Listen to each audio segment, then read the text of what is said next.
अस्सलाम वालेकुम, मैं हूं अब्दुल रहमान। आप देख रहे हैं मेरा यूट्यूब चैनल। आज के इस वीडियो के अंदर हम बात करेंगे एक इंतहाई अहम टॉपिक के ऊपर।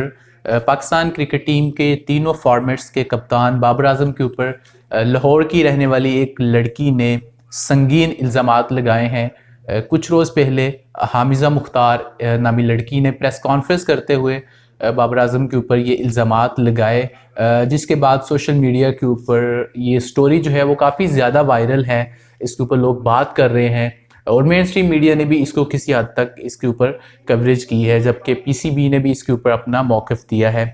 हम इस वीडियो के अंदर तफसील के साथ आपके साथ डिस्कस करेंगे कि ये इशू दरअसल है क्या, कौन कौन से इल्ज़ामात उस खतून ने लगाए हैं, उसके अलावा क्या सबूत उस खतून ने बाबर आजम के ख़िलाफ़ दिए हैं, और ये सारी जो सूरत हाल है एक बहुत बड़ी साजिश है या वाकई इसमें कुछ हकीकत है। और वीडियो के आखिर में हम बात करेंगे कि क्या अगर ये इल्ज़ामात साबित हो जाते हैं, इसके ऊपर अगर एक हाइप बन जाती है, लोगों की डिमांड आ जाती है कि नहीं इस स्टोरी को ज़रूर फॉलो किया जाए, तो क्या बाबर आजम का जो करियर है उसको ख़तरा भी हो सकता है। सबसे पहले अगर हम बात करें उस खतून की तरफ से, बाबर आजम के ऊपर जो इल्ज़ामात लगाए गए हैं बहुत ही संगीन नौइयत के हैं। अगर हम इल्ज़ामात को देखें तो सबसे पहले उस खतून ने कहा कि 10 साल तक बाबर आजम ने मेरे साथ जो नाजायज़ ताल्लुकात हैं वो रखे हैं।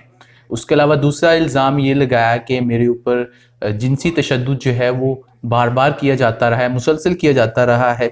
एक बहुत बड़ा इल्ज़ाम लगाया गया कि मेरा अबॉर्शन भी करवाया गया बाबर आजम की तरफ से, और इसके सबूत भी उन्होंने कुछ दिए हैं जो कि हम वीडियो में आगे चल के डिस्कस करेंगे। खतून ने ये भी कहा कि 2010 में हमारा ये सारा सिलसिला शुरू हुआ, उसके बाद हमने भागकर शादी की, और जान से मारने की धमकियां भी बाबर आजम बाद में अब मुझे देते हैं। इसके अलावा एक बात और भी की गई कि मेरे साथ शादी का वादा किया गया था जो कि पूरा नहीं किया जा रहा, जिसके बाद बिल आकर अब मैं मीडिया के सामने आई हूँ। ये वो सारे इल्ज़ामात हैं जो कि बाबर आजम के ऊपर लगे हैं और ये बहुत ही संगीन नौइयत के इल्ज़ामात हैं। उस खतून ने कुछ स्क्रीन शॉट्स वगैरह भी सामने रखे हैं, कुछ अबॉर्शन की जो एक रिपोर्ट है वो भी सामने रखी है, स्क्रीन शॉट्स है कुछ चैट्स के, व्हाट्सएप के। तो इन सारी चीज़ों को देखने के बाद हम ये बात कह सकते हैं कि इल्ज़ामात जो है वो संगीन नौइयत के हैं। लेकिन ये इल्ज़ामात पहली मर्तबा नहीं लगाए गए।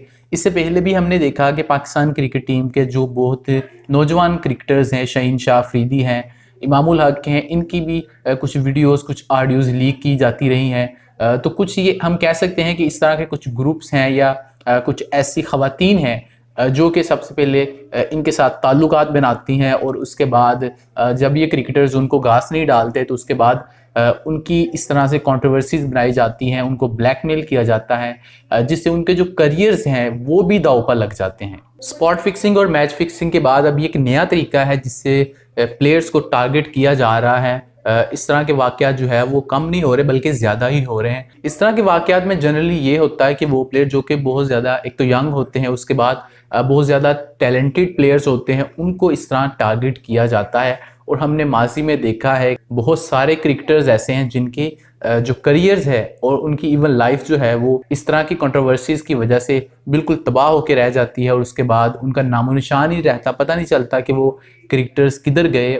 जहाँ तक पर्सनल लाइफ की बात है तो हर किसी की पर्सनल लाइफ होती है, आपकी मेरी, हर किसी का। माजी में शायद हमने कुछ ऐसे काम किए होते हैं, हमसे सरजद हो जाते हैं, जिनके ऊपर हम शर्मिंदा ज़रूर होते हैं, लेकिन वो किसी को पता नहीं होते और हम ये चाहते भी नहीं कि वो किसी के सामने आए।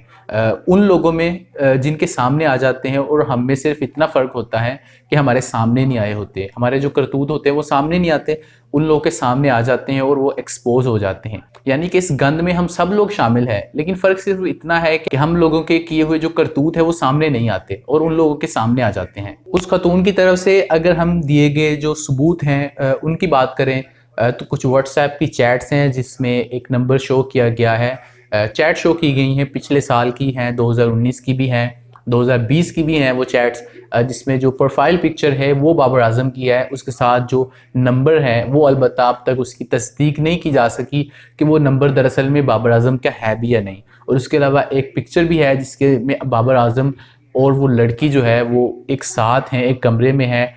इसके ऊपर सोशल मीडिया के ऊपर कुछ लोगों ने ये एक पोस्ट की थी जो कि अभी आप स्क्रीन के ऊपर देख रहे हैं। इसमें वाज़े तौर पर ये लग रहा है, बाज़ार ऐसा लग रहा है, शायद हकीकत में ये पिक्चर रियल भी हो सकती है, लेकिन यहाँ तक ऐसा लग रहा है कि शायद ये पिक्चर फेक है और इसको एडिट किया गया है। उसके अलावा उस हॉस्पिटल की जहां पर अबॉर्शन किया गया है उसकी एक रिपोर्ट भी मंजर आम पर आई है, जिस पर बाबर आजम के CNIC की एक कॉपी भी उसके ऊपर लगी हुई है। तो हम कह सकते हैं शायद इन इल्ज़ामात के अंदर कुछ सच्चाई हो, लेकिन इसके ऊपर जब तक तहकीकात नहीं होती उस वक्त तक हम इसके ऊपर कुछ कह नहीं सकते। अब हम बात करते हैं कि क्या ये सारा वाकया एक बहुत बड़ी साजिश भी हो सकता है, जिससे जाहिर सी बात है कोई बंदा इनकारी नहीं है, क्योंकि माजी के अंदर हमने देखा है कि बहुत सारे क्रिकेटर्स को इस तरह से ब्लैकमेल किया जाता है।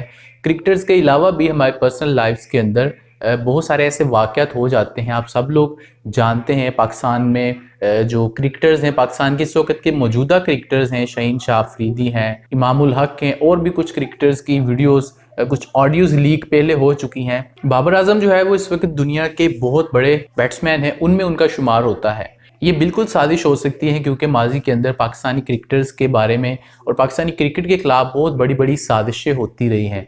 अगर हम 2010 का जो एक अनफॉर्चुनेट इंसिडेंट हुआ था जिसके अंदर मोहम्मद आमिर, मोहम्मद आसिफ और सलमान बट के ऊपर पाबंदियां लग गई थी मैच फिक्सिंग की वजह से, तो अगर हम उस इंसिडेंट को देखें तो वो भी यही था कि ये 3 ऐसे क्रिकेटर थे जिनमें मोहम्मद आसिफ और मोहम्मद आमिर जो है ये उस वक्त दुनिया के बेहतरीन बॉलर थे। AB डिविलियर्स दुनिया के एक बहुत ही बेहतरीन बैट्समैन हैं। उनसे जब पूछा गया कि आपको दुनिया का कौन सा ऐसा बॉलर है जिसने आपको बहुत ज़्यादा मुतासिर किया, तो उन्होंने कहा कि मोहम्मद आसिफ जैसी जो स्विंग बॉलिंग है वो मैंने आज तक नहीं देखी।